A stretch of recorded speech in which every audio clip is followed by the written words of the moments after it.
Recently, I came across the Hyper 8-bit retro handheld in a local electronics store for $15, and I thought for that price, it couldn't hurt to purchase it and do a review. It does have 8-bit and retro in the title after all, so there was the possibility that it was going to be right up my alley. Features touted on the box include a 2.5-inch LCD display, integrated audio, and a micro SD expansion port. That last feature is what enticed me the most. It got me guessing that it was likely running an NES-on-a-chip, like many of the NES console clones you might have found in markets or shopping malls in the 1990s. Before we get into all that though, let's check out the box and its contents. So first off, I just wanted to show you the box as well as a quick unboxing, and as you can see, the design on the box is pretty good for the price. Pretty basic, but it gets the job done. It also gives you some basic information about the features it has as well as some specifications. When we open it up, we have the console itself, and then under some more of the packaging we have a pretty basic instruction manual. So it tells you the different operations as well as some information about downloading additional ROMs. So I'll just install the batteries now for the first time and show you the first boot, and it just runs on 3 AAA batteries.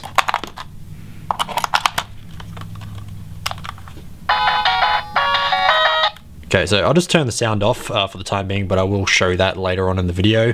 And as you can see here, we have the option of the built-in games as well as the SD card games. Now, if you have a look at the SD card menu now, it will say there's no SD card because I have not installed one, but it does give you an address, an email, sorry, not an email address, a URL to visit to download more ROMs, as well as directions on how to set up the SD card. So I'm just going to reset this now. Turn the sound off again and have a look at the inbuilt games, and then it gives you a list of all that's available. And as you can see, there are 178 games built in. While very much resembling 8-bit games that can run on NES hardware, there are no licensed titles included. While I'm not entirely sure where they've come from, as I couldn't see any indication of the developers, I would guess they are homebrew. These, for the most part, are quite simple games and are either clones of known titles or otherwise generic and forgettable. There is a bit of enjoyment to have, however, as while the games themselves are easy to get bored with, the sheer amount included should keep you entertained for a bit at least as you make your way through them. Let's get to what drew me to the purchase though, the fact that the game library can be expanded upon with an SD card. For more ROMs, the instruction sheet directs you to a website whose URL is just a bunch of numbers. This website turned out to be entirely in Chinese, but through the magic of Google Translate built into the Chrome browser, is easy to navigate. These, like the games built in, appear to be homebrew titles of some sort. However, it was from downloading those that I realized they were in .NES format. As the name would imply, these are of course Nintendo Entertainment System ROMs, so my theory that the handheld is using an NES on a chip is probably correct. Sadly though, this device wouldn't run every .NES ROM I threw at it. Sometimes I would get a message that the ROM is too large, but mostly they wouldn't run at all and the handheld would reset. A few did though, but these vary in size, so it doesn't seem that there is a set limit to how big they can be. While it's sad that not everything worked, what did function did quite well. The games looked fantastic on the small screen and were a joy to play. If you spend a bit of time trying out ROMs of your favorite games and finding those that work, this device could be very useful for playing those on the go. As seen in the unboxing portion of this video, the device runs on 3 AAA batteries. A rechargeable battery inbuilt would have been preferable, however, I couldn't help but notice in a diagram on the instruction sheet that a USB port and indicator LED are labelled but are not on the actual device. Further sleuthing found that there was indeed a mini USB shaped hole under a RoHS compliance sticker, so it assumed that there is another version out there somewhere that has a rechargeable battery instead. The screen was a nice surprise and is probably the highest point of the handheld's build quality. I found it to be nicely crisp and bright, and there wasn't any nasty stuff like screen blurring or ghosting experienced. The viewing angle was quite acceptable too. The quality of the display isn't affected as you rotate it towards and away from you, but things fall apart if you rotate it horizontally. Since you're unlikely to do that as much though, it wasn't really an issue.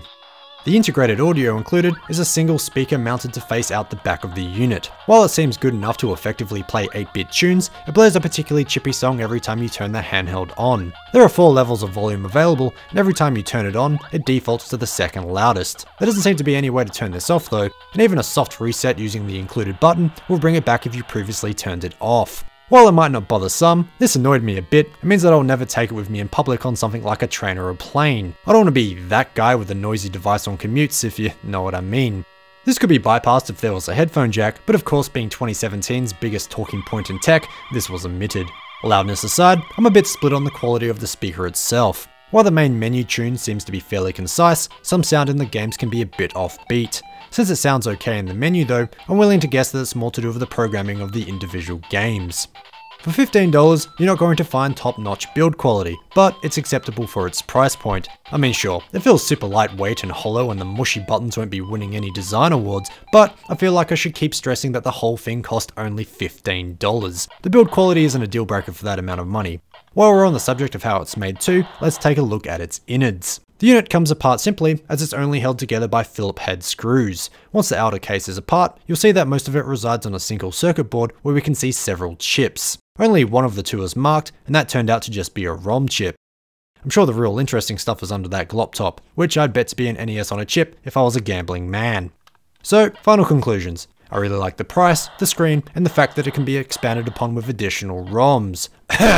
It sucks that it didn't accept all the ROMs though, and the audio system was disappointing. But, like I stressed several times already, I feel its shortcomings can easily be forgiven because it only costs $15. This will be a perfect toy for a kid, or even someone who casually wants to play NES games and not get too bogged down under hardware or software.